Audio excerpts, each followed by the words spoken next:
ನಮಸ್ಕಾರ ವೀಕ್ಷಕರೇ. ಫೆಬ್ರವರಿ 1, 2026 ಈ ದಿನ ಬರುವ ಮಾಘ ಹುಣ್ಣಿಮೆ ಹಿಂದೂ ಧರ್ಮದಲ್ಲಿ ಅತ್ಯಂತ ಪವಿತ್ರ ದಿನಗಳಲ್ಲಿ ಒಂದು.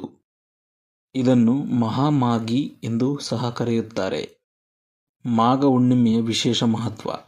ಮಾಘ ಮಾಸವು ಪವಿತ್ರ ನದಿಗಳಲ್ಲಿ ಸ್ನಾನ ಮಾಡಲು ಪ್ರಸಿದ್ಧವಾಗಿದೆ. ಪುರಾಣಗಳ ಪ್ರಕಾರ ಈ ದಿನದಂದು ಸ್ವತಃ ದೇವತೆಗಳು ಭೂಮಿಗೆ ಬಂದು ಗಂಗಾ ನದಿಯಲ್ಲಿ ಸ್ನಾನ ಮಾಡುತ್ತಾರೆ ಎಂದು ನಂಬಲಾಗಿದೆ.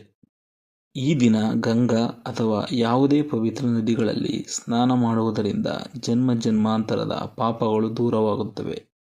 ಭಗವಾನ್ ವಿಷ್ಣು ಮತ್ಸ್ಯ ಅವತಾರವನ್ನು ತಾಳಿದ ದಿನವೂ ಈ ಹುಣ್ಣಿಮೆಯ ದಿನವಾಗಿದೆ.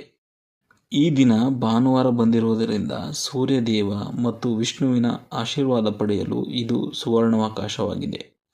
ಈ ಹುಣ್ಣಿಮೆಯ ದಿನದಂದು ಮುಂಜಾನೆ ಸೂರ್ಯೋದಯಕ್ಕೂ ಮುನ್ನ ಎದ್ದು ಸ್ನಾನ ಮಾಡಬೇಕು. ಒಂದು ವೇಳೆ ನದಿಗೆ ಹೋಗಲು ಸಾಧ್ಯವಾಗದಿದ್ದರೆ ಮನೆಯಲ್ಲಿ ಸ್ನಾನ ಮಾಡುವ ನೀರಿನಲ್ಲಿ ಸ್ವಲ್ಪ ಗಂಗಾಜಲ ಮತ್ತು ಕಪ್ಪು ಎಳ್ಳನ್ನು ಬೆರೆಸಿ ಸ್ನಾನ ಮಾಡಿ. ಇದು ನದಿಯ ಸ್ನಾನಕ್ಕೆ ಸಮನಾದ ಪುಣ್ಯವನ್ನು ನೀಡುತ್ತದೆ. ಸ್ನಾನದ ನಂತರ ತಾಮ್ರದ ಪಾತ್ರೆಯಲ್ಲಿ ನೀರು, ಕೆಂಪು ಹೂವು ಮತ್ತು ಅಕ್ಷತೆಯನ್ನು ಹಾಕಿ ಸೂರ್ಯದೇವರಿಗೆ ಆರ್ಘ್ಯ ಅರ್ಪಿಸಿ. ಹುಣ್ಣಿಮೆಯ ದಿನ ಸತ್ಯನಾರಾಯಣ ಸ್ವಾಮಿಯ ಕಥೆ ಓದುವುದು ಅತ್ಯಂತ ಶ್ರೇಷ್ಠ. ಒಂದು ಮಣೆಯ ಮೇಲೆ ಕೆಂಪು ಅಥವಾ ಹಳದಿ ಬಟ್ಟೆ ಹಾಸಿ ವಿಷ್ಣು ಮತ್ತು ಲಕ್ಷ್ಮೀ ದೇವಿ ಫೋಟೋ ಇಡಿ.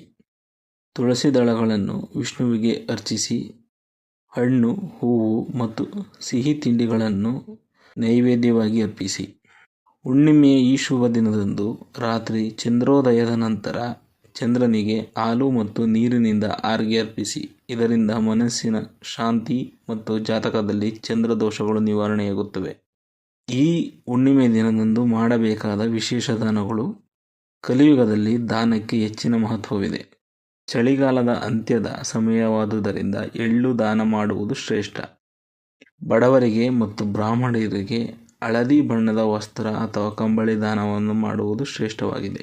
ಹಸಿದವರಿಗೆ ಆಹಾರ ನೀಡುವುದರಿಂದ ಅಕ್ಷಯ ಪುಣ್ಯ ಲಭಿಸುತ್ತದೆ. ಸಂಜೆ ನದಿಯಲ್ಲಿ ಅಥವಾ ಮನೆಯ ತುಳಸಿ ಕಟ್ಟೆಯ ಬಳಿ ಕಪ್ಪು ಎಳ್ಳು ಹಾಕಿದ ದೀಪವನ್ನು ಹಚ್ಚಿ ಪಿತೃಗಳನ್ನು ಸ್ಮರಿಸಿದರೆ ಇಂದು ಒಳ್ಳೆಯದಾಗುತ್ತದೆ. ಲಕ್ಷ್ಮೀದೇವಿಗೆ 11 ಗೋಮತಿ ಚಕ್ರವನ್ನು ಅರ್ಪಿಸಿ ಪೂಜೆ ಮಾಡಿ. ನಂತರ ಅವುಗಳನ್ನು ಹಳದಿ ಬಟ್ಟೆಯಲ್ಲಿ ಕಟ್ಟಿ ಹಣ ಇಡುವ ಜಾಗದಲ್ಲಿಡಿ. ಇದರಿಂದ ಲಕ್ಷ್ಮೀದೇವಿಯು ಪ್ರಸನ್ನಳಾಗುತ್ತಾಳೆ. ಮಾಘ ಹುಣ್ಣಿಮೆಯು ಕೇವಲ ಒಂದು ಧಾರ್ಮಿಕ ಆಚರಣೆಯಲ್ಲ, ಇದು ನಮ್ಮ ಮನಸ್ಸು ಮತ್ತು ಆತ್ಮವನ್ನು ಶುದ್ಧೀಕರಿಸುವ ದಿನ. ಈ ದಿನದಂದು ಭಕ್ತಿಯಿಂದ ಪೂಜೆ ಸಲ್ಲಿಸಿ ದಾನ ಧರ್ಮಗಳನ್ನು ಮಾಡುವ ಮೂಲಕ ಜೀವನದಲ್ಲಿ ಸುಖ, ಶಾಂತಿ ಮತ್ತು ಸಮೃದ್ಧಿಯನ್ನು ಪಡೆಯಬಹುದು. ಪೂಜೆಯ ಸಮಯದಲ್ಲಿ ಶಾಂತವಾಗಿರಿ ಮತ್ತು ಪೂರ್ಣ ನಂಬಿಕೆಯಿಂದ ಪ್ರಾರ್ಥಿಸಿ. ಈ ದಿನ ಲಕ್ಷ್ಮೀ ದೇವಿಯನ್ನು ಒಲಿಸಿಕೊಳ್ಳಲು ಈ ತಂತ್ರವನ್ನು ತಪ್ಪದೆ ಮಾಡಿ. ಮೊದಲನೆಯದಾಗಿ ಒಂದು ಸಣ್ಣ ಮಣ್ಣಿನ ಮಡಿಕೆಯನ್ನು ತೆಗೆದುಕೊಳ್ಳಿ. ಈ ಮಣ್ಣಿನ ಮಡಿಕೆಯಲ್ಲಿ ಹಾಕಬೇಕಾದ ವಸ್ತುಗಳು. ಮೊದಲನೆಯದಾಗಿ ಲಕ್ಷ್ಮೀ ಚಕ್ರ ಅಥವಾ ಲಕ್ಷ್ಮೀ ನಾಣ್ಯ. ಈ ಲಕ್ಷ್ಮೀ ನಾಣ್ಯದಲ್ಲಿ ಒಂದು ಬದಿಯಲ್ಲಿ ಲಕ್ಷ್ಮಿಯ ವಿವಿಧ ರೂಪಗಳು ಮತ್ತು ಇನ್ನೊಂದು ಭಾಗದಲ್ಲಿ ಲಕ್ಷ್ಮಿಯ ಚಕ್ರವನ್ನು ಸ್ಥಾಪಿಸಲಾಗಿದೆ. ಸರ್ವಪ್ರಥಮ ಮೊದಲು ಈ ಚಕ್ರವನ್ನು ಗಂಜಲದಿಂದ ಶುದ್ಧಿ ಮಾಡಿ ಧೂಪ ದೀಪವನ್ನು ಕೊಟ್ಟು ನಂತರ ಈ ಕುಡಿಕೆಯಲ್ಲಿ ಹಾಕಬೇಕು. ಎರಡನೆಯದಾಗಿ ಬಿಳಿ ಗುಲಗಂಜಿ. ಬಿಳಿ ಗುಲಗಂಜಿಯು ಲಕ್ಷ್ಮಿಗೆ ಅತ್ಯಂತ ಪ್ರಿಯವಾಗಿರುತ್ತದೆ. ಈ ಗುಲಗಂಜಿಯನ್ನು ಸಹ ಇದರೊಳಗೆ ಹಾಕಬೇಕು. ನಂತರ ತಾವರೆ ಬೀಜ.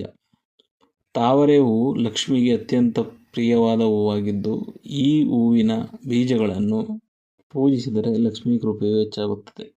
ನಂತರ ಅಷ್ಟಗಂಧ. ಅಷ್ಟಗಂಧವು ಸಹ ಎಲ್ಲ ಪೂಜಾ ಕಾರ್ಯಗಳಿಗೂ ಸರ್ವಶ್ರೇಷ್ಠವಾದುದು.